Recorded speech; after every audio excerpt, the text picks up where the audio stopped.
Sulejmanit alayhis salam, mbreti i urtësisë dhe mrekullive. Në agimin e një epoke të artë, kur mbretërit sundonin me shpatë dhe mençuria ishte thesari më i çmuar.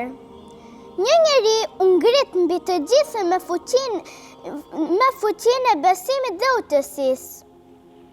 Ai nuk ishte thjesht një mbret, por një profet i bekuar nga Zoti, një sundimtar i drejtësisë dhe një njeri që kuptonte gjuhën e erës, zogjve dhe mandje edhe gjindëve. I lindur nga një mbret i madh dhe i edukuar, me mençurinë e Zotit. Ai nuk kërkoi pushtet për veten, por drejtësi për njerëzit. Në sundimin e tij, mbretëria lulëzoi. Paqja mbi zotëroi dhe fuqia e tij kaloi përtej asaj që syri njerëzor mund të shihte. Ky është profeti Sulejman alayhis salam, njeriu që sundoi mbi njerëz të kafshët dhe xhindet. Ai që zotëronte fuqinë e urtësisë dhe fuqinë e besimit të palkundur. A dini ju kush ishte Sulejmani alayhis salam? Ai ishte i biri i Davudit alayhis salam, dhe Zoti e bëri jo vetëm mbret, por edhe një profet të urtë dhe të mençur.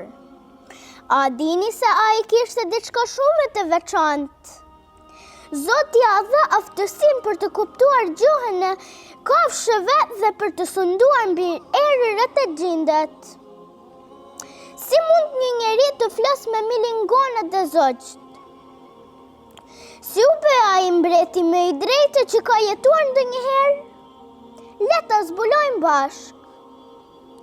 Një ditë, ndërsa Sulejmani po ecte nëpër fushë me ushtrinë e tij, ai dëgjoi një milingone të vogël që po u thoshte shokëve të saj: "Ikni shpejt në foletet tua, që mos t'ju shkel Sulejmani me ushtrinë e tij."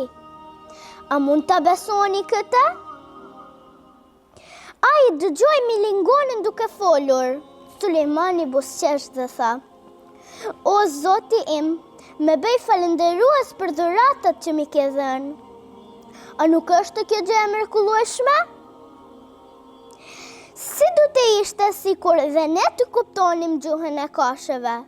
Cile kafshë do të doni të kuptonit?" Sulejmani kishte një zog të veçantë, një hudhud, i cili sillte lajme nga vende të largëta. Një ditë, ai vuri re se hudhudi mungonte dhe pyeti: "Ku është hudhudi? Pse nuk ka ardhur?" Pas pak hudhudi u kthye dhe tha: "O mbret, kam parë diçka të çuditshme. Kam shkuar në një vend të quajtur Sebe, kur njerëzit adhurojnë diellin në vend të Zotit. A mund të imagjinoni? Një mbretëreshe e quajtur Belkisa dhe populli i saj adhuronin diellin."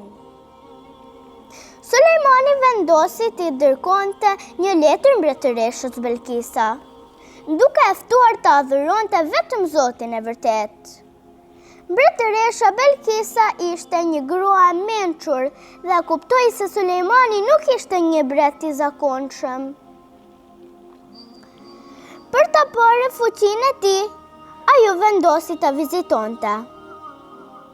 Por Sulejmani donte ta provonte me një mrekulli. Ai tha xhindëve: "Kush mund ta sjell fronin e saj para se të vijë ajo këtu?"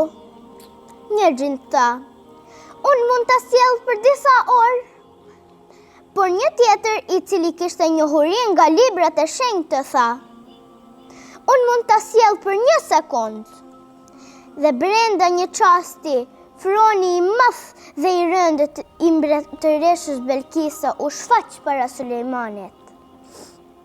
Kur Belkisa mbriti, ajo u mahnit. Ajo kuptoi se Sulejmani ishte me të vërtetë i dërguari i Zotit dhe tha: "O Sulejman, unë tani besoj vetëm në Zotin e vërtet.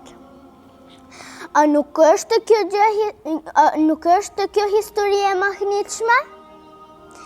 Si do të ndiheshit jo nëse një fron do të zhdukej dhe shfaqen në një vend për 1 sekond?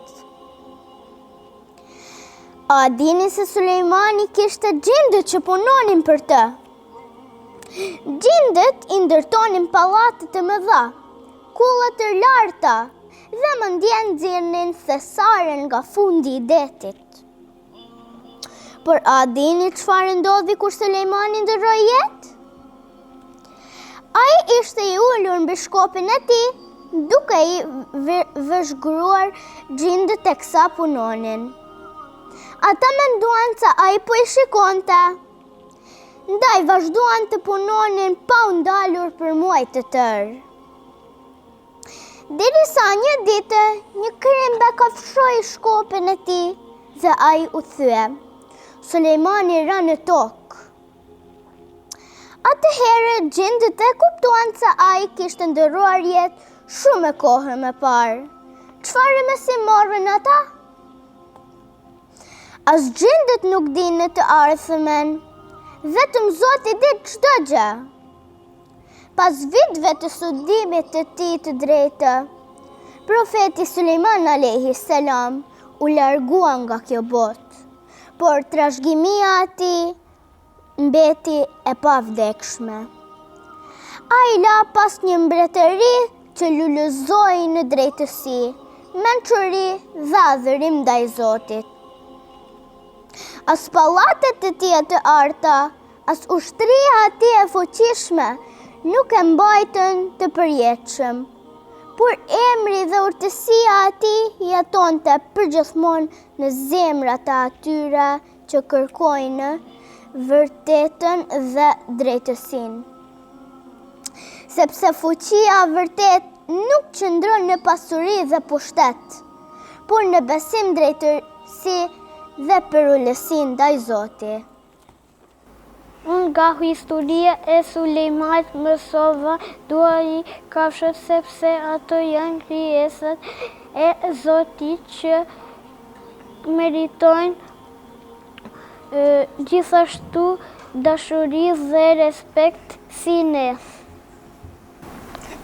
Kujdesu për kafshë, dikosh humbi xhenetin për natë, dikosh fitoi xhenetin për qenë vetëm për pak ujë.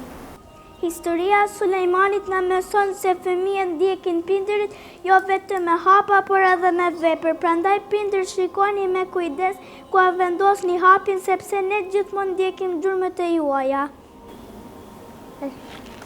Milingona këshillon, milingona të largoj nga rruga, po ti a I këshillon shokat e tua të largoj nga rruga e keqi dhe gjithmonë të zgjidhin të mirën.